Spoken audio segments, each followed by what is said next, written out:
Okay બોલા પકા મને મારું ફારે hello guys good morning and welcome back to આ ન્યુ વ્લોગ. તો ફાઇનલી અમે રેડી થઈ ગયા છે કેતરભાઈને લેવા જવા માટે. Me and my gang. Hello guys, तो कैसे हो? हमारा ब्लॉग में आपका हार्दिक स्वागत है। तो हमारे इलाके में अभी चैत्र वसावा आ रहे हैं, थोड़ी देर में आने वाला है चैत्र भाई वसावा। तो डीजे अभी हम जाने वाले हैं उसके स्वागत में चैत्र भाई। तो ये आशीष भाई, ये शैलेश भाई।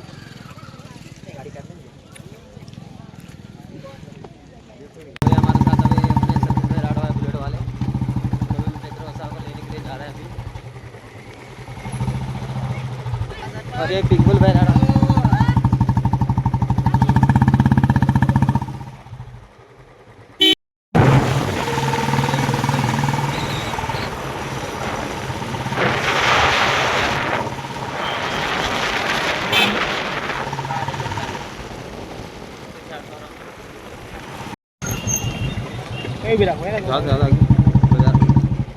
योगेश भाई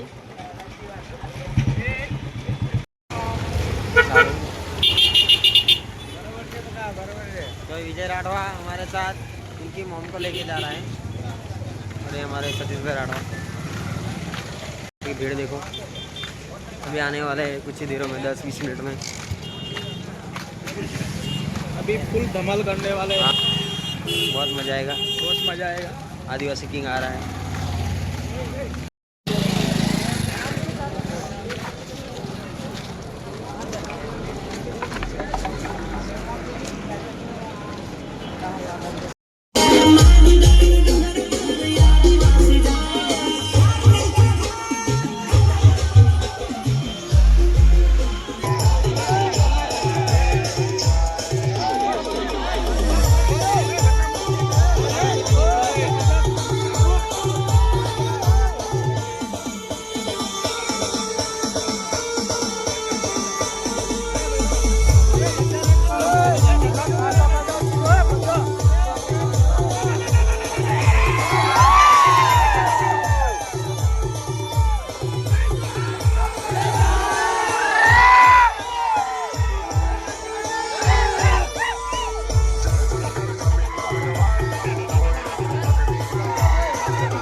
વિધિ આખી અલગ છે.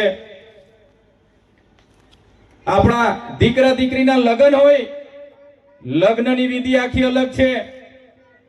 આપણામાંથી કોઈ મરણ પામે છે તો મરણની વિધિ પણ આખી અલગ છે. 12મા વિધિ આખી અલગ છે. આદિવાસી સમાજ એ સમૂહ ભાવનામાં માનનારો સમાજ છે, પ્રકૃતિને પૂજનારો સમાજ છે. બીજા સમાજ શું કરે છે એની સાથે મારે કોઈ લેવા દેવા નથી. પણ જે આપણી વચ્ચે બુજુર્ગો વડીલો છે એમને યુવાનોને હું વિનંતી કરું છું, તમારા દાદા લોકોને પૂજજો. આપણે કયા દેવને પૂજતા હતા? આપણે આજે બધું ભૂલી ગયા. આજે સીમાડ્યો દેવ ભૂલી ગયા કે યાદ છે? અમારે ત્યાં હિમાર્યો દેવ કે છે. હિમાર્યો દેવ ખબર છે ને? વડીલો હિમ પર જે દેવ આવે તો ખબર છે ને બધાને? એ હિમાર્યો દેવ પહેલો વરસાદ થાય એટલે લીલીચારીનો દેવ થાય, ગમણનો દેવ થાય, અન્ન પાકે. તો આજે પણ આપણા વડીલો પૂજે છે. કીડી મકોડી પશુ પક્ષીને જેને ખાધું અને જે વધ્યું તે હું મારા ખેતરથી ઘરે લઈ જવા માટે પણ ખડાનો દેવ પૂજવામાં આવે છે કે નથી આવતો? એ સંસ્કૃતિમાંથી આવીએ છીએ આપણે. આજે પણ આપણા વિસ્તારમાં કોઈ અજાણ્યો માણસ આવી જાય, આપણે પહેલા એને બેસાડીએ છીએ, પાણી પીવડાવીએ છીએ, ચા પીવડાવીએ છીએ, જમવાનું પૂછીએ છીએ અને પછી કામ પૂછીએ છીએ. સાચી વાત છે કે ખોટી વાત છે? જ્યારે તમે અહીંથી આગળની વિસ્તારમાં જજો, ડભાઈ બરોડા જજો, અમદાવાદ જજો, સુરત જજો, તમે જેવા દરવાજા પર જશો પહેલી તમને કઈ જાતિના પૂછવામાં આવશે? આવશે કે નહીં આવશે?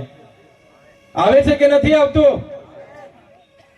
ત્યારે કહેવાનો મતલબ મારો એવો છે કે આપણે એક ગૌરવશાળી ઇતિહાસમાંથી આવીએ છીએ, જેનો ઇતિહાસ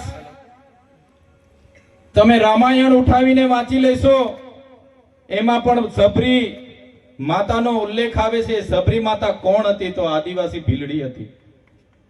તમે મહાભારત ઉઠાવીને વાંચજો, એમાં એકલવ્યનો જિક્ર કરવામાં આવ્યો છે, જેણે અંગૂઠો કાપીને આપી દીધો. એકલવ્ય કોણ હતા? આદિવાસી હતા.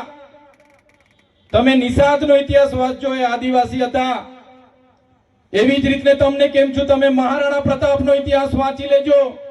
જ્યારે મહારાણા પ્રતાપને એમના પોતાના સગાભાઈએ સહકાર નથી આપ્યો, ત્યારે પૂંજા ભીલ પોતાની સેના લઈને ગયેલા, એ આપણો ઇતિહાસ છે. તમે શિવાજીનો ઇતિહાસ વાંચી લેજો. શિવાજી સાથે જે દુધાબીલની આખી સેના હતી, એ ઇતિહાસ આપણો છે. તમે આખો ઇતિહાસ વાંચજો. અને દેશની આઝાદીમાં પણ સૌથી વધારે સૌથી પહેલા કોઈ લડ્યા હોય તો એ આપણા પૂર્વજો હતા. એ ટાટિયા ભીલ હોય, ખાજ્યા નાયક હોય, તિલકા માંજી હોય, બિરસા મુંડા હોય કે ઝલકારીબાઈ હોય કે ગુરુ ગોવિંદગીરી હોય, એ આપણા આદિવાસીઓ હતા. અને અંગ્રેજો સામે પણ આપણા લોકો ઝૂક્યા નથી, અને અંગ્રેજો સામે પણ આપણા પૂર્વજો લડ્યા છે. મિત્રો, આપણો ઇતિહાસ આપણા લોકો ભણેલા ગણેલા નતા એટલે ચોપડામાં આજે નથી. નાના નાના રજવાડાઓ આ વિસ્તારમાં ભીલ રાજાઓના હતા. વિદેશોમાંથી અતિક્રમણોથી આક્રમણો થયા. હુણો આવ્યા, ડચ આવ્યા, અરબ આવ્યા, મુગલો આવ્યા, આર્યો આવ્યા, અંગ્રેજો આવ્યા, પોર્ટુગીઝો આવ્યા, સ્પેનિશો આવ્યા, અને ધીરે ધીરે આપણા દેશ પર ગુલામી આવી. ગુલામી માટે, આઝાદી માટે પણ આપણા પૂર્વજો લડ્યા. દેશના વિકાસ માટે પણ આપણા લોકોએ ખૂબ મોટું યોગદાન આપ્યું છે. આ વિસ્તારમાં જ્યારે નર્મદા ડેમ માટે જમીનની જરૂર હતી તો આપણા આદિવાસીઓએ ગામડાને ગામડા ખાલી કર્યા છે. આ વિસ્તારોમાં નેશનલ હાઈવે હોય, રેલવે હોય, હાઈ ટેન્શન લાઈનો જવાની હોય કે નહેરો કાઢવાની હોય, આ વિસ્તારમાં જીએમડીસી લાવવાની હોય કે જીઆઈડીસી લાવવાની હોય, જ્યારે પણ દેશના વિકાસની વાત આવી છે ત્યારે આદિવાસીએ પોતાનું હોસ્પિટલની મુલાકાત લીધી. જાણો છો બધા, સમાચારમાં આવ્યું હતું, તમે જોયું હતું ને? હોસ્પિટલની મુલાકાત લીધી. આટલો મોટો જિલ્લો હોવા છતાં, આદિવાસી વિસ્તાર હોવાના નાતે હોસ્પિટલમાં પ્રસૂતિ માટે ગાયનેક જગ્યા ખાલી, ગાયનેક ડોક્ટર ના મળે. આવી પરિસ્થિતિ આપણી છે. ગયા વર્ષે જ્યારે આ વિસ્તારમાં શાળા પ્રવેશોનો કાર્યક્રમ ચાલતો હતો, એક ધવલ પટેલ નામના ખાણ ખનીજ ગુજરાત સરકારના સચિવ શ્રી આ વિસ્તારમાં આવ્યા. એમણે પણ સરકારને રિપોર્ટ કર્યો કે આ વિસ્તારમાં શિક્ષકો નથી, શાળાઓ નથી. હું થોડા વખત પહેલા આ વિસ્તારમાં મુલાકાતે હતો ત્યારે એક આદર્શ નિવાસી શાળાની મુલાકાતે ગયો. એ વિસ્તારમાં મુલાકાતે ગયો ત્યારે ત્યાં તમામ શિક્ષકો હિન્દી ભાષીના હતા. ત્યાંથી થોડા દૂર હું નીકળ્યો તો રસ્તામાં જે આપણી દીકરીઓ, આદિવાસી દીકરીઓ માટે જે સરસ્વતી સાધનાની શાળાની, સરસ્વતી સાધના યોજનાની જે સાયકલો હોય તે આવા ખેતરમાં કાટ ખાઈને પડી હતી. થોડા વખત પહેલા હું છોટાઉદેપુર ને કવાંટ આવ્યો હતો ત્યારે મારા ઘણા ખેડૂત આગેવાનો મને મળવા માટે આવ્યા હતા. એમણે કીધું કે સાહેબ, અમારી નદીમાં જ અમે ટ્રેક્ટર લઈને રેતી કાઢવા માટે ગયા હતા, અમારું ઘર બાંધવાનું છે, અમારા ટ્રેક્ટરો જમા કરી લીધા છે, અમને છોડાવી આપો. તો એક બાજુ હજારો ટન રેતી અહીંથી નીકળીને જતી હોય અને અમારા લોકો લેવા જતા હોય ત્યારે ટ્રેક્ટરો જમા કરી દેવામાં આવે. થોડા વખત પહેલા હું કૌવાટના તુરખેડા વિસ્તારમાં મુલાકાત માટે આવ્યો તો એક બેન પ્રસૂતિમાં હતી. गौतम राठौर हमारे साथ जुड़ गए की थार रॉक्स फॉर्च्यूनर की मीटिंग हमने बताई तो अभी मंचूरियन राइस सतीश भाई नाम आज को हमको खिलाए हमको तो ये खा रहा है कुकड़ ये सब अकेला ही खा गया और ये डिश और ये मंचूरियन अभी पीछे डालो बहुत अच्छा वाला एंडिंग हो रहा